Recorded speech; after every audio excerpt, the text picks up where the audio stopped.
Assalamualaikum warahmatullahi wabarakatuh. Alhamdulillah wassalatu wassalamu ala Rasulillah wa ala alihi washabihi wa man wala ma ba'du. Kaum muslimin dan muslimat peserta grup Dirasat Islamiyah yang semoga senantiasa dirahmati Allah Subhanahu wa taala. Kondisi keempat, seorang hakim atau KUA atau pejabat yang berwenang dalam hal ini bisa menjadi wali ialah bila walinya tidak mau menikahkan wanita tersebut tanpa alasan yang dibenarkan, atau yang disebut dengan al-adlu.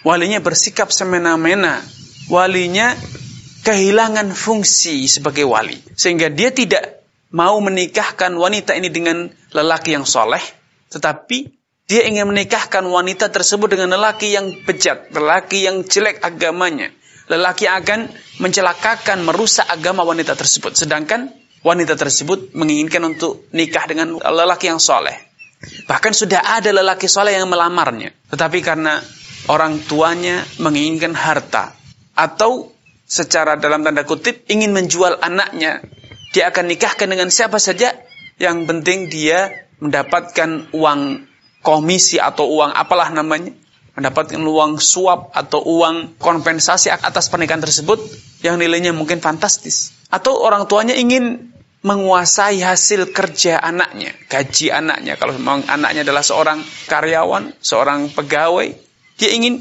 menikmati, ingin kalau boleh dikata merampas harta hasil jerih payah anaknya. Atau bisa jadi anaknya adalah seorang pengusaha, dia ingin agar hasil usaha, keuntungan dari bisnis putrinya itu tidak diambil oleh orang lain, namun tetap dinikmati oleh kedua orang tuanya. Atau bisa jadi orang tuanya, orang tua yang fasik, sehingga ingin menikahkan putrinya dengan lelaki fasik seperti dia. Pemabuk, germo, sesama germo ingin menikahkan putrinya dengan germo yang lebih kaya misalnya. Atau seorang pemabuk lain yang kaya dan lain sebagainya. Sehingga fungsi kewalian di sini hilang.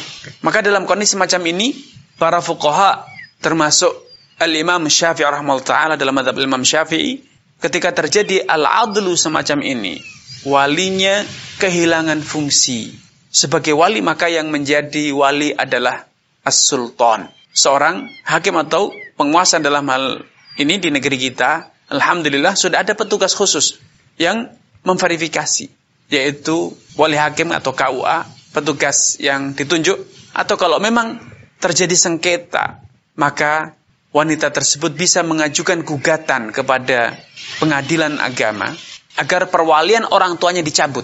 Baik kemudian perwalian itu dialihkan oleh pengadilan agama ke wali selanjutnya, atau mungkin langsung ditangani oleh pemerintah, oleh pengadilan agama untuk dinikahkan di bawah perwalian hakim.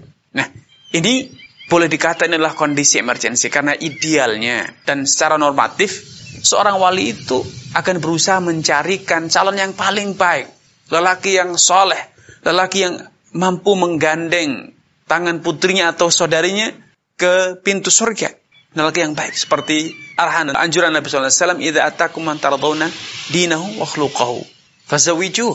Bila telah datang kepada kalian lelaki yang baik, kalian ridha, kalian suka dengan agamanya, akhlaknya pun baik, fazawijuh, maka nikahkan dia, terima lamarannya. Illam taf'alu, karena kalau tidak, kalian tidak menerima lamarannya, justru mencari pelamar lain yang hartanya banyak walaupun agamanya jelek, yang tampan wajahnya tapi agamanya, akhlaknya buruk, maka apa yang terjadi?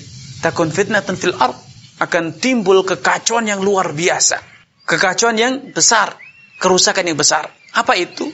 Akan menjadikan timbul persepsi orang-orang yang berakhlak baik, pertama akan minder. Oh, ternyata yang dicari adalah orang yang kaya, walaupun akhlaknya baik, tapi kalau tidak kaya dia tidak terima lamarannya. Maka akhirnya orang-orang yang baik agamanya enggan menikah wanita itu, karena mereka pun, orang yang baik pun sadar bahwa suatu saat kalaupun diterima lamarannya akan timbul masalah secara kekeluargaan. Orang tuanya akan nuntut fasilitas, nuntut harta dan sebagainya. Dan kalaupun ada orang yang kaya dan soleh, mereka pun juga enggan untuk melamar wanita ini, karena mereka juga tidak ingin menanam masalah di kemudian hari. Karena bisa jadi orang tuanya terus menuntut fasilitas dan fasilitas yang menjadikan ia terbebani, yang menjadikannya tidak nyaman, menjadikannya kehilangan keharmonisan dalam rumah tangga. Karena mertuanya akan terus membisikkan ke putrinya, akan terus berkata dan menuntut. Tentu ini akan merusak keharmonisan dalam rumah tangga. Akibatnya, wanita tersebut akan kehilangan momentum untuk mendapatkan pasangan suami yang soleh. Ujung-ujungnya dia akan nikah dengan lelaki yang jelek, lelaki yang agamanya buruk, tetapi dia kaya raya. Dan kalau itu telah terjadi, apa yang akan selanjutnya terjadi? Kerusakan besar. Wanita tersebut akan dididik. Wanita tersebut akan digandeng oleh lelaki yang jelek untuk menjadi wanita yang jelek pula.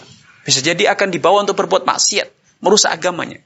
Belum lagi nanti anak keturunannya akan dididik dengan cara-cara yang buruk pula. Dan salah satu bentuk kerusakan yang akan terjadi ialah adanya wanita-wanita yang salihah, yang telah lanjut usia, tidak segera mendapatkan pasangan hidup. Dan kalau itu sampai terjadi, maka pintu perzinaan akan terbuka menjelebar. Kenapa demikian? Karena wanita-wanita yang sudah waktunya nikah, tentu mereka memiliki dorongan biologis, dan juga ada lelaki-lelaki lain yang mungkin tergoda dengan wanita ini. Maka setan akan semakin leluasa menggoda, menjerumuskan mereka berdua dalam perbuatan maksiat, itu perbuatan zina.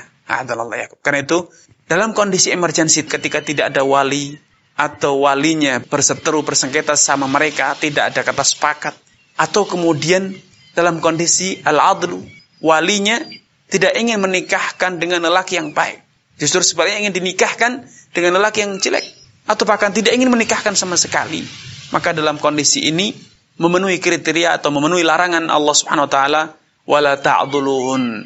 Janganlah kalian wahai para wali bersikap adl, yaitu menghalang-halangi putri kalian atau saudari kalian dari menikah dengan lelaki yang baik.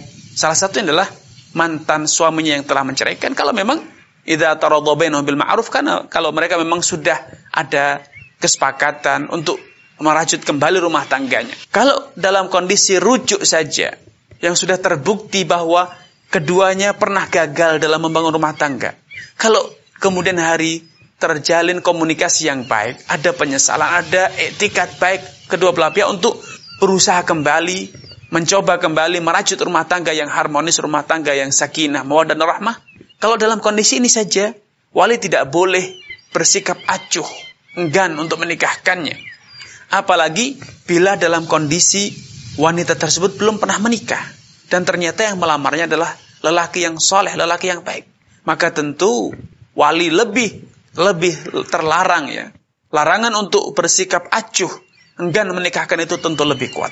Karena itu menghalangi terjadinya hubungan nikah yang diperintahkan, disyariatkan dalam Islam tanpa alasan yang dibenarkan.